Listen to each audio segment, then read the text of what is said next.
ఇక తెలంగాణలో స్థానిక సంస్థల ఎన్నికల షెడ్యూల్ రిలీజ్ అయింది. 3 విడతల్లో ఎన్నికలు నిర్వహించేందుకు ఎన్నికల కమిషన్ ప్లాన్ చేసింది. ఇదే అంశానికి సంబంధించిన మరింత పూర్తి సమాచారం మా chief news coordinator Radhakrishna live ద్వారా అందిస్తారు. రాధాకృష్ణ. Good evening Sandeep. తెలంగాణలో ఎప్పటి నుంచో ఎదురు చూస్తున్నటువంటి తెలంగాణలో రాష్ట్ర స్థానిక సంస్థల ఎన్నికల నగారం మోగింది. సో దాదాపుగా కొద్ది నెలలుగా ఎప్పుడైతే గ్రామ పంచాయతీలకు సంబంధించి 10 కాలం మూసి 20 నెలలు కావస్తోంది. సో అప్పటి నుంచి కూడా ప్రత్యేక అధికారుల పాలనలోనే ఈ యొక్క గ్రామ పంచాయతీలు మగ్గుతూ ఉన్నాయి. సో అప్పటి నుంచి అభివృద్ధి కుంటుపడింది. సో ఒక రకంగా చూస్తూ ఉంటే ఆయా గ్రామ పంచాయతీల్లో పూర్తి స్థాయిలో పారిశుద్ధ నిర్వహణ కావచ్చు, వీధి దీపాలు కావచ్చు, ఇతరత్ర ఆ గ్రామ పంచాయతీలకు సంబంధించినటువంటి కావలసినటువంటి అన్ని ఏదైతే సదుపాయాలు ఉన్నాయో అవన్నీ కూడా కొంత ఇబ్బందికర పరిస్థితిలో వెళ్ళిపోయింది. సో ఇప్పుడు తాజాగా గ్రామ పంచాయతీ ఎన్నికలకు సంబంధించి షెడ్యూల్ విడుదలైంది. సో 3 దఫాలుగా ఈ యొక్క 3 దశల్లో ఎన్నికలు జరగబోతున్నాయి. మొదట గ్రామ పంచాయతీల ఎన్నికలు జరగబోతున్నాయి. సో మొదటగా డిసెంబర్ 11 మొదటి దశ ఎన్నికలు, 14వ తేదీ రెండవ దశ, 17వ తేదీ 3వ దశ. సో ఈ 3 దశల్లో ఎన్నికలు గ్రామ పంచాయతీలకు ఎన్నికలు జరగబోతున్నాయి. సుమారుగా 12,760 గ్రామ పంచాయతీలకు ఈ 3 దశల్లో ఎన్నికలు జరగబోతున్నాయి. దీనికి సంబంధించి 1,66,00,000 మంది, సుమారు 1,66,00,000 మంది కూడా తమ ఓటు హక్కును వినియోగించుకుంటున్నారు. సో గత కొద్ది రోజులుగా కూడా ఈ స్థానిక సంస్థల ఎన్నికలు నిర్వహణ ఆలస్యం కావడానికి ప్రధాన కారణంగా మనకు అందరికీ తెలిసిన విషయమే.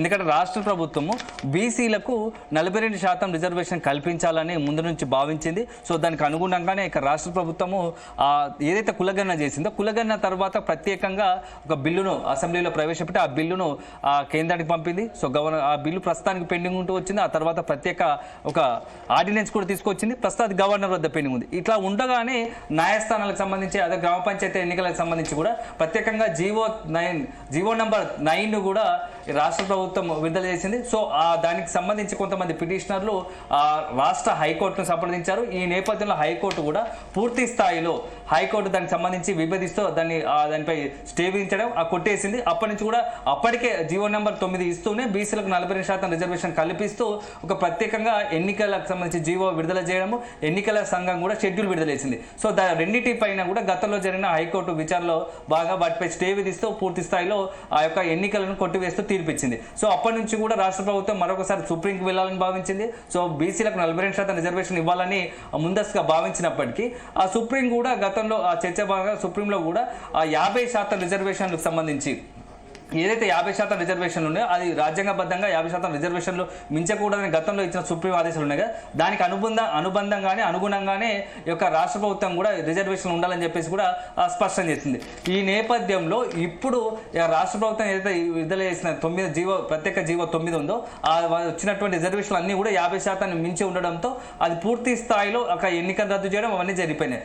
ఆ తర్వాత రాష్ట్ర ప్రభుత్వము ఒకవైపు బీసీలకు 42% రిజర్వేషన్ సంబంధించి ఒకవైపు న్యాయపరంగా కొట్లాడుతూనే మరోవైపు రాష్ట్ర ప్రభుత్వం ఇక ఆలస్యం అవుతోంది. ఎందుకంటే ఇప్పటికే కేంద్రం నుంచి గ్రామ పంచాయతీలకు రావాల్సినటువంటి సుమారు 4,000కు సంబంధించినటువంటి 4,000 కోట్ల నిధులు కూడా పేరుకుపోయాయి. సో ఎన్నికలు ఆలస్యం అవుతున్న కొద్దీ గ్రామాల అభివృద్ధి కూడా కుంటుపడుతోంది. సో గ్రామ పంచాయతీ నిర్వహణ కూడా అస్తవ్యస్తంగా మారుతోంది. సో ఇంకా ఆలస్యం చేస్తే బాగుండదు. ఒకవైపు బీసీలకు 42% రిజర్వేషన్ అమలు చేయాలని రాష్ట్ర ప్రభుత్వం ఖచ్చితంగా ఒక రకంగా సీరియస్గా ఉన్నప్పటికీ మరోవైపు కోర్టులో ఏదైతే న్యాయస్థానాలు ఇచ్చిన తీర్పు కూడా వాటికి పరిగణలోకి తీసుకోవాలి. కాబట్టి ఇప్పుడున్న పరిస్థితుల్లో పాత రిజర్వేషన్ ప్రకారమే ఎన్నికలకు వెళ్ళాలని భావించింది. సో దాంట్లో భాగంగానే ఈ రోజు సాయంత్రం కూడా రాష్ట్ర ఎన్నికల సంఘం సంబంధించి పూర్తి స్థాయిలో దానికి సంబంధించి షెడ్యూల్ విడుదల చేసింది. సో రాష్ట్రంలో ప్రస్తుతం ఎన్నికల కోడ్ కూడా అమల్లోకి వచ్చింది.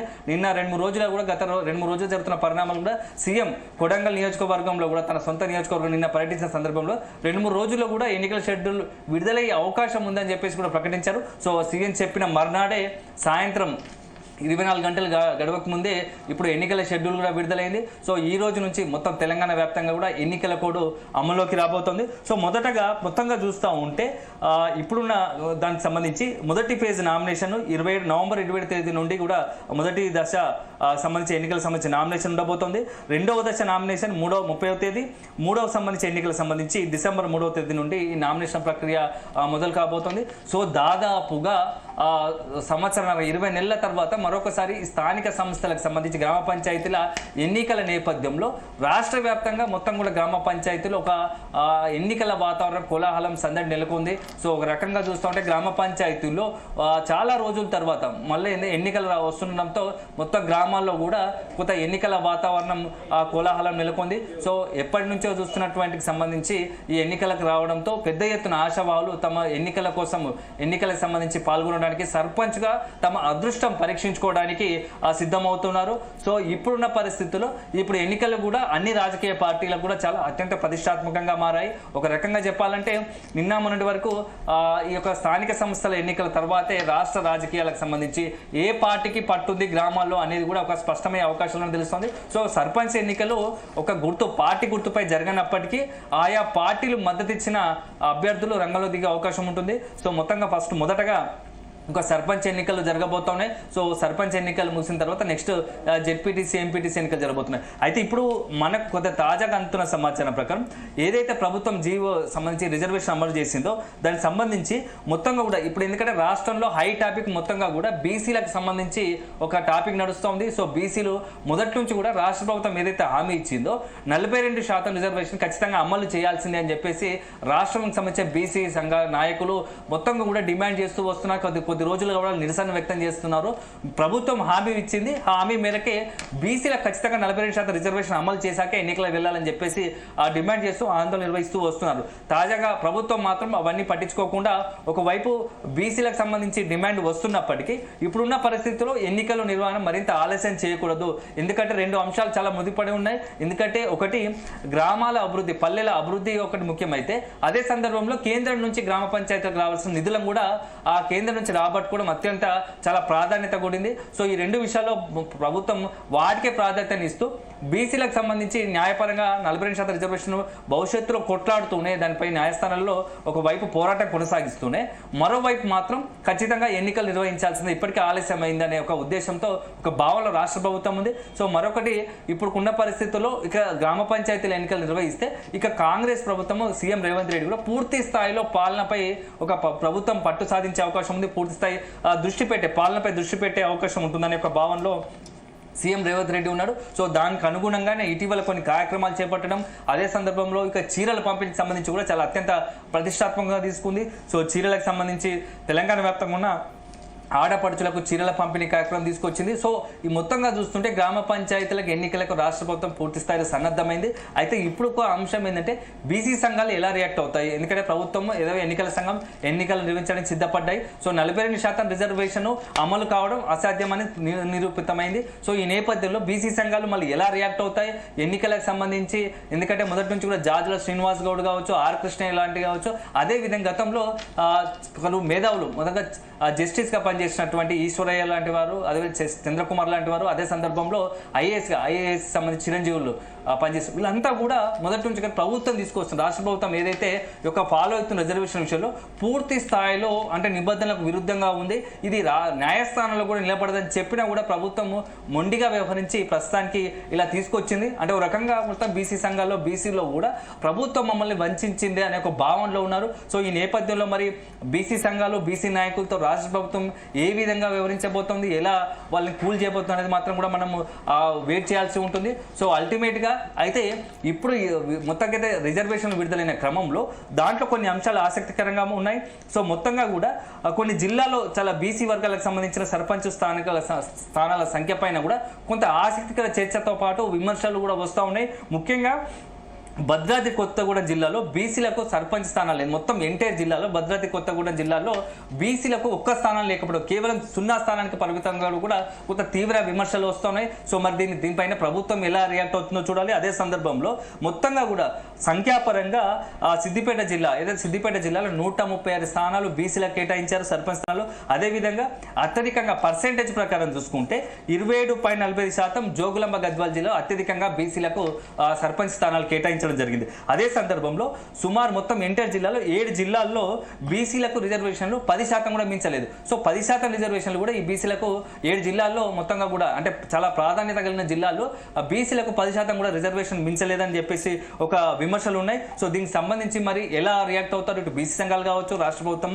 అదే సందర్భంలో ఇక మొత్తంగా బీసీలకు సంబంధించి చాలా అత్యంత ప్రాధాన్యత కలిగిన అంశము ఈ ఎన్నికలు అవుతున్నాయి. ఈ ఎన్నికల్లో మరి బీసీలకు సంబంధించి ఎలాంటి స్టాండ్ తీసుకోబోతున్నారు? ఎందుకంటే ఇప్పుడు సర్పంచ్ ఎన్నికలు పార్టీ తో కూడుకున్న అయినప్పటికీ తదుపరి జరిగేటువంటి ఎంపీటీసీ, జెడ్పీటీసీ ఖచ్చితంగా పార్టీ కూడా అవుతాయి. సో ఒక రకంగా వాటి కూడా చాలా కీలకంగా మారబోతున్నాయి.